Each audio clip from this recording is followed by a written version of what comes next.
Alright, guys, let's move on to chapter 8, inference based on two samples. So, basically, this chapter, um, I will say it's quite easy.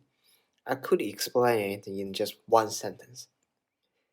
So, this chapter is only about confidence interval and hypothesis test on two samples. And the differences between one sample and two sample is that you need to use the variable you get from one sample to minus the variable you get from another sample in order to consolidate these two samples into one sample. And also confidence interval and hypothesis test, we have talked about it. We know how to deal with one sample. Now we can convert two sample to one sample. Therefore, we should know how to do confidence interval and hypothesis test. So this is what this chapter is about. Uh, of course, there's some new things about this chapter. However, those are not new in concepts. They are new formulas. If you take a look at formulas here and here, this formula seems very complicated because we now have another sample. So therefore, my suggestions on this chapter is that you should know when to apply which formula in which scenarios. For example, we have independent samples. We also have paired sample. We have large sample. We have small sample. You really need to know which formulas you should apply in which scenarios. If you could recall how we do confidence interval and hypothesis test for one sample, I'm just talking about one sample. So it's basically, for example, confidence interval. We'll just use confidence interval as example because hypothesis test, like I explained before, is just a reverse engineering of confidence interval. So for example, we have a sample mean here. We want to find a confidence interval.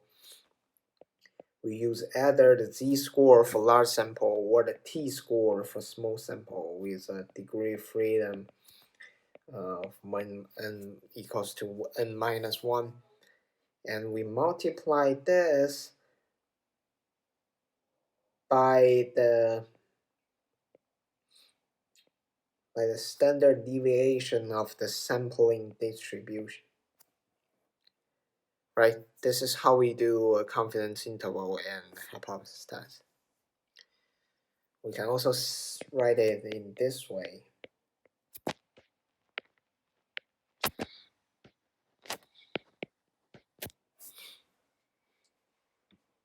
This is how we do it. So you should also know that these formulas can still apply. You can still apply in this formula in two samples.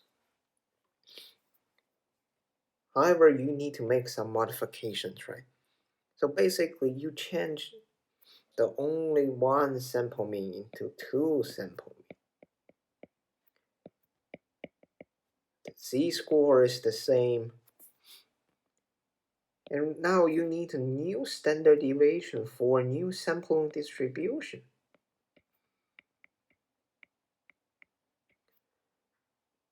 Right? Intuitively thinking, the sampling distribution in one sample and two samples should be different. These two should be different. Of course, they have different distribution. So the standard deviation here is different. And because we're studying two samples, and there might be various scenarios for two samples. Maybe they are large, maybe they are small, maybe they are independent, maybe they are paired.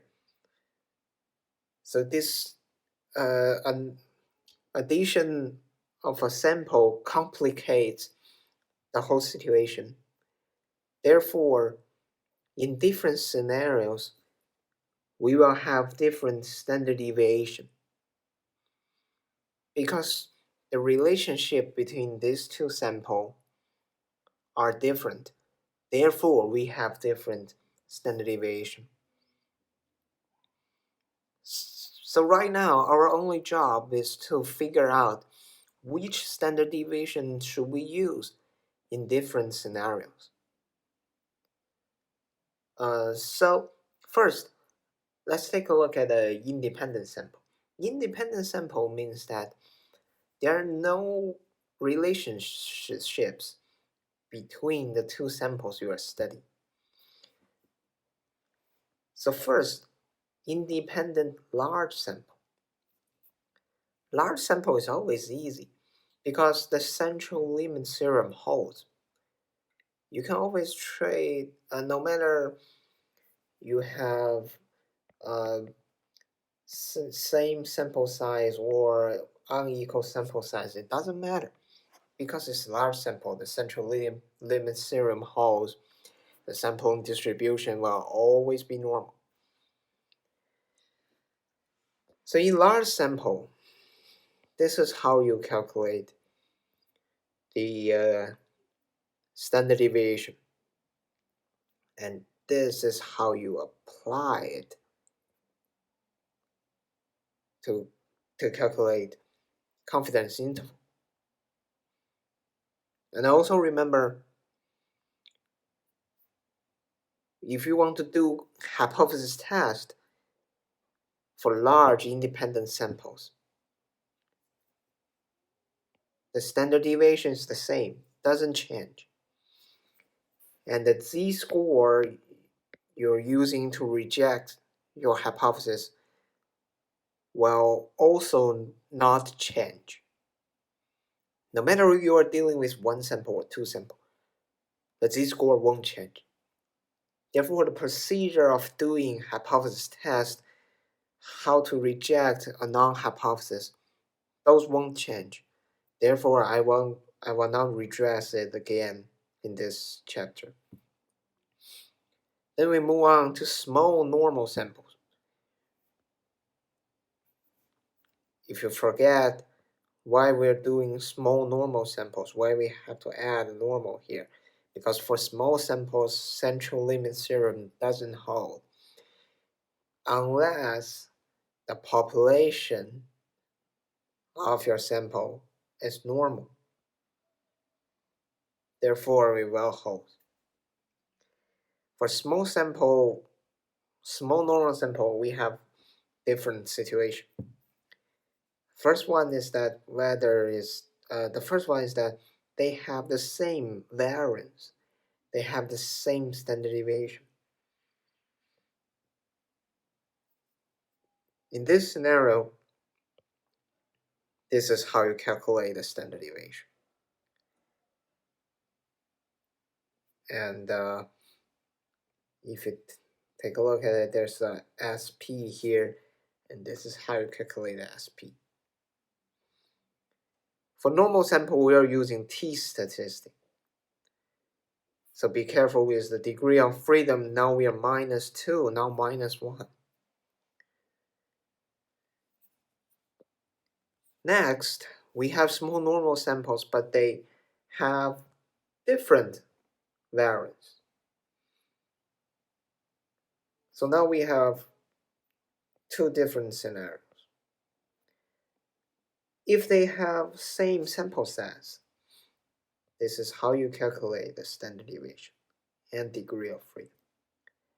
However, if they don't have same sample size, things get complicated. This is the standard deviation. And take a look at the degree of freedom. Whoa, such a big formula. Now, if they don't have the same sample size, the degree of freedom is no longer simple. Pay attention to this. And you can round this value down to the nearest integer. That's all about independent sample. Independent sample, sample mean. How many scenarios we have talked about? First is large sample. Large sample, there will always be one scenario. No matter you are dealing with one sample or two samples. In large samples, there are always one scenario. However, in small normal samples, we talk about three scenarios. Whether they have same variance or they don't. Whether they have the same sample size or they don't. If they have the same variance, we don't care about the sample size. However, if they don't have the same variance, we do care about the sample size. Now we move on to paired samples, sample mean. We're still discussing sample mean. So paired sample is slightly different from independent sample. Because for paired sample, they have each different samples, they have some sort of relationship with each other. Therefore, if you take a look at how we treat independent sample, we essentially treat these two samples as two independent samples, right? As its name suggests. However, if we are dealing with paired sample, because they have some inner relationship with each other, relationship, we cannot specify it, but we know their relationship. So therefore, we are treating these two as one sample. We're essentially converting these two samples into one sample. Now, we're essentially studying this one sample, right? Everything is back to normal, back to the very simple state when we are studying only one sample. So now things are the same. We have large sample, we have small normal sample. That's easy. This formula seems simple.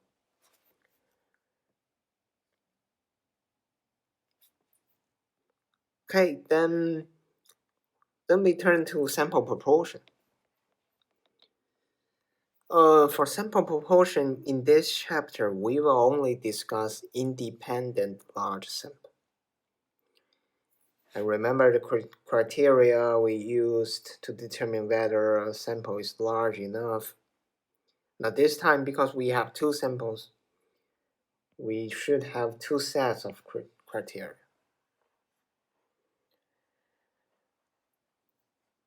And if you could also remember the reason why we don't deal with small sample proportion is because sample proportion, unlike the sampling distribution of sample mean, sample proportion is a qualitative variable, and it is not a continuous random variable, it's a discrete random variable. It has the same distribution as binomial variables. Therefore, if the sample is not large enough, the sampling distribution of sample proportion cannot be approximated into a normal distribution. So that's why we only deal with large sample. And this is the standard deviation. If you remember, if you remember, sample proportion is a very good proxy for population proportion. And this is also the same for sample variance and population variance. However, Of course, you can always the substitute the population proportion with sample proportion if you don't know the population proportion. In most for most cases, you don't know the population parameters, right? So you have to use the sample proportion. But pay attention to one special case here. If you're doing a hypothesis test, and your null hypothesis is the two sample proportion is the same, this null hypothesis is essentially saying that these two sample proportion are same. So now you can just use this hypothesis. You can just use your hypothetic value and say, well, if they are same, we can substitute this out in the formula in order to get this. How do you determine this value? It's right here. So just just pay attention. This is a special case. And that's about independent large sample proportion. This chapter we won't study a paired sample proportion.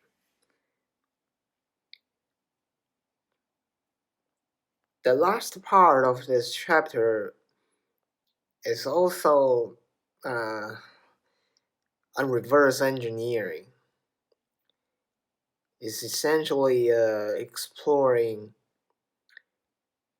We have been talking about sampling distribution, confidence interval hypothesis test. We have been talking about that for a while, and we have talked about the sample mean, sample proportion we want to study, we want to construct the interval. But we never said how many samples do we need.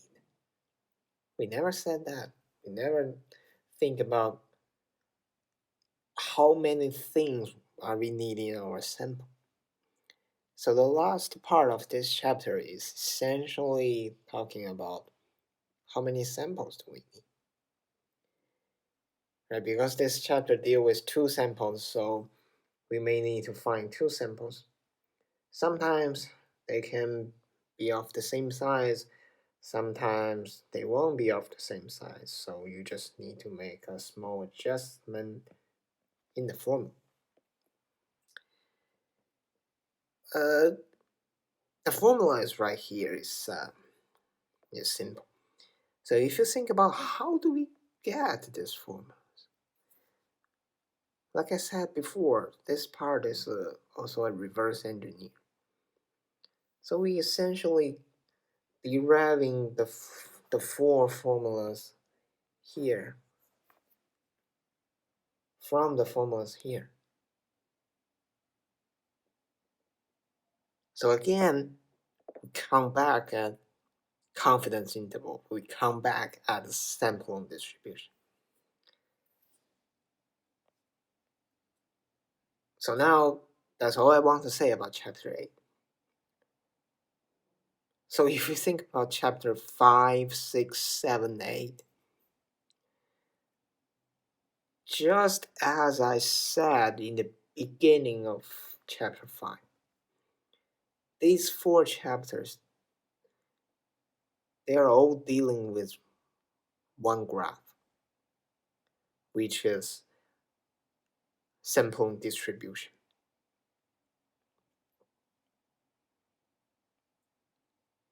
So everything is about that one graph. And every formula in these four chapters is all about these two formulas.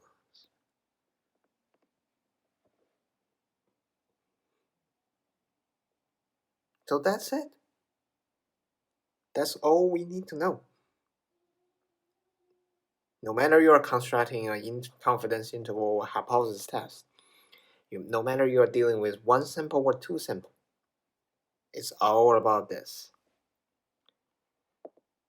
So right now, if you're still confused about some of the concepts here in either in confidence interval chapter or hypothesis test chapter, I strongly suggest you go back to chapter 5.